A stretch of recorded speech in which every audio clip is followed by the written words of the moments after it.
to eat more chicken. Here we go. Just a second. Gee whiz, I'm not as skinny as I used to be. Okay. Guess what I am today? You get 3 guesses. 2 don't count. Nope, I'm not a dog. 2 more. Nope, not a cat. A zebra? I guess I'm black and white, but no, I'm a cow. Didn't you hear me go moo? Well, I'm a cow. I'm a Chick-fil-A cow. Woo! I have my little Chick-fil-A cow stuffed animal here. I love Chick-fil-A, and so does Miss Bailey, and so does Miss Brittany too. We just love to go to Chick-fil-A. And for those of you who go to summer camp, you know this outfit because we dress up like cows in the summer and get free food, right? Right, Colton? I know, and Michael. Trying to think of who else is in summer camp with us when we go to Chick-fil-A. Here we go. I think that's it for this. Oh, Julia. Right? We get to go and do that. It's so much fun. So now, I'm going to get ready to explain the rest of the English for you. You ready? Okay. Well, first, remember, in your packet you got from your parents, there's only 2 that haven't got it yet. I have a clear paper for your draft, and your parents will help you to correct that and get your revise in here. And then now we're going to talk about what happens after you've revised it. Let's make sure you haven't made any kind of little mistakes like no periods, no capitals, and things like that. So, and you guys have already seen the revising. We showed you revising on 177. And then right now you're on page 178 up there, chapter 10. And it tells you on the bottom, chapter 10, lesson 97. And it's on 178. And we're talking about letter proofreading. So on letter proofreading, what we're going to be doing is making sure it's our final thing to look at the revised copy, and you're going to make sure there's nothing else that does not need fixed. And if it does, fix it now because you're getting ready to make your final copy. Isn't that exciting? So let's look. Let's look at our example of our letter to our grandmother that Joel looked at. Now, here it says on your paper, Joel read his letter 5 times looking at different types of mistakes. Joel found that he forgot to use a capital letter at the beginning of a sentence and a period was missing, so he added one. And Joel forgot to capitalize Dad, so he marked it. Joel read his letter again to make sure he remembered all 4 commas. And he looked for misspelled words but didn't see any. So let's look at our example up here that I've already put up. Okay.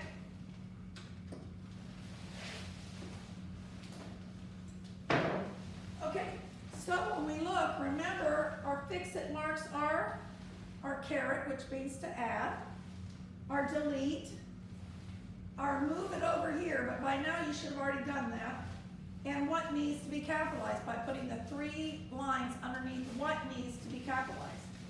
Now, here we go. We're looking at the address. This is the letter that Joel wrote to his grandparents. So let's look up here. I hope I don't block the whole thing when I do it, but I will step back.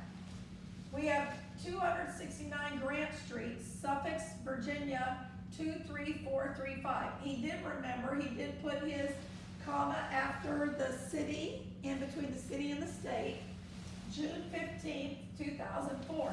And he remembered to put the comma after the 15th. Now he wrote, Dear Grandma and Grandpa.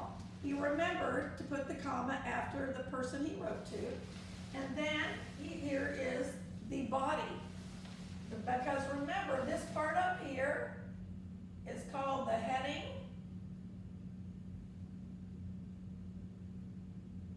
And then this part right here is where the grandparents are.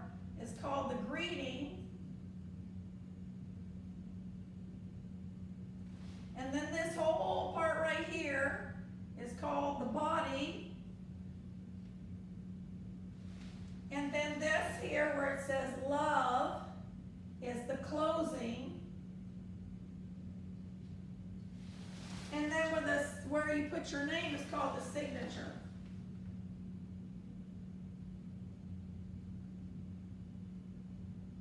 Okay?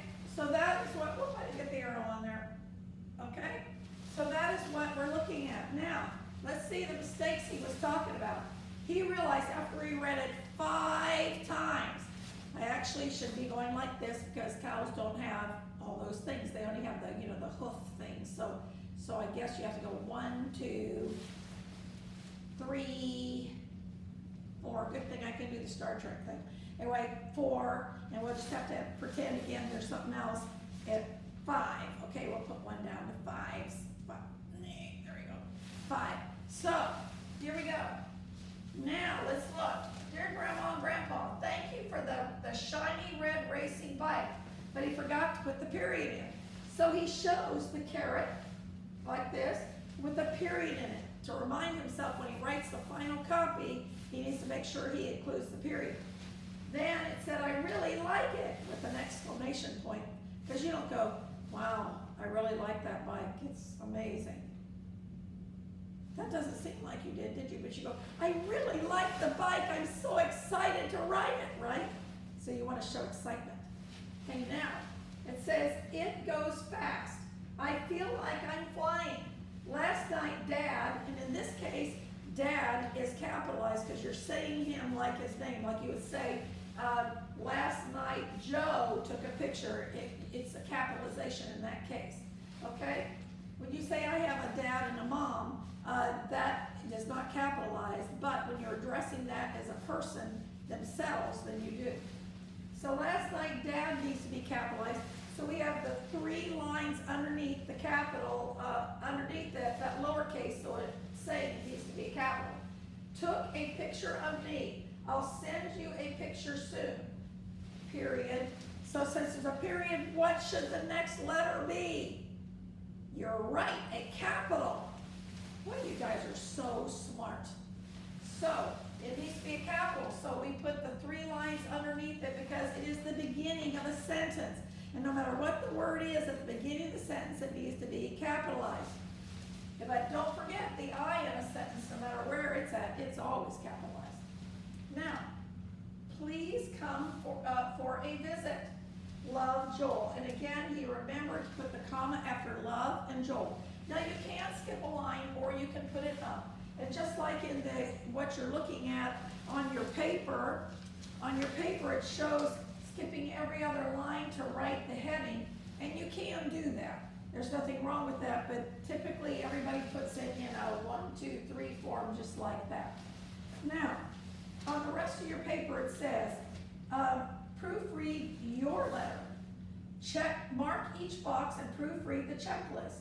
Each time you proofread your letter, use proofreading marks to mark the mistakes, like he did. If you have anything that needs to be capitalized or a period at the end of a sentence, or maybe you misspelled a word and you need to delete it and fix it, or put a caret in it and spell it correctly. Now, right here it says, Joel also proofread his envelope. He compared his envelope to the address he had written on page 170 and 74. Okay, so you're going to write the address correctly on your envelope. Now proofread the checklist for a letter. Number 1, I put a capital letter at the beginning of each sentence. Check it, because that's really important. Number 2, I put punctuation mark at the end of each sentence. Either it's going to be a period, it's going to be a question mark, or it's going to be an exclamation mark. Okay, so you have to have different things on it to know what that sentence means and how you want to express it. Now, 3, I use a capital letter correctly in the heading, greeting, body, and closing. And so that, remember, because the capital letters for the city, the state, and for the month, you have to have those capitalized. And also the dear is capitalized, and grandma and grandpa, whoever you're writing to, because that's their name to you. I'm a Grammy, that's mine, and my husband is Grampy. So, now, I look for misspelled words. So you're gonna check it, just see, because sometimes there's words that sometimes you forget to put two T's, or you put a T and it's supposed to be a D, like the word pretty. It's pretty, P-R-E-T-T-Y, but a lot of people put P-R-E-D-D-Y. It is not pretty, it's pretty. So that little mistakes like that you can fix. Now, proofreading checklist for an envelope. I look to make sure that both the addresses are complete and accurate. I capitalize all proper nouns and use the commas correctly. So that's what you'll be looking for. Now, let's get our next thing. Once you have done that and you've gotten it nice and fixed, you have a paper like this, which is your final copy, and your whole letter must fit on this, because you know on some things we have room on the back, this does not, because your letter doesn't have to be real lengthy for this one. Now you can write other letters and make them pretty long, because it's kind of fun to get long letters and read them. But on this one, you will be putting your heading up here, you'll be putting your dear whoever right here.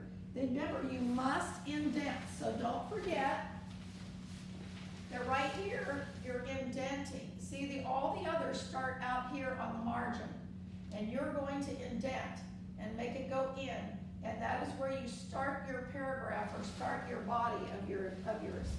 That P is for paragraph, where it starts. And then you start writing, always coming back out to the line till you finish. And at the very bottom is where you're going to put love in your name, or you can put in Christ's love, or you can put your friend, or love you bunches, whatever you want to put on this line. Your name is the only thing that goes on the last line down in the corner here. Okay? So you will have this, and I can't wait to see them and how neatly you've written. Remember, when you're writing these, just like I want you to put spaces in between your letters, you need to do it too for the person who's going to be reading your letter. Because you can see up here, I have made spaces in between, and you know what each word is. If you bunch them together, then that person reading it's going to go, what was that? What? I've never seen a word like that. And so you want to make sure that you have a space in between each word so they know what your words are. Because sometimes when you put some words together, it actually could make another word, and then they don't know what you're talking about. So it's really important, especially of those of you who like to write fast. You need to slow down, okay? And write it nice and neatly, because this is your final copy. And part of your grade on your final copy is how neat you write it, because the person getting it needs to be able to read it as well. Okay, so that is our lesson for today, I believe, because I don't think there's, anything else. So that is the end of our lesson. I'll be with you on the next one in a minute.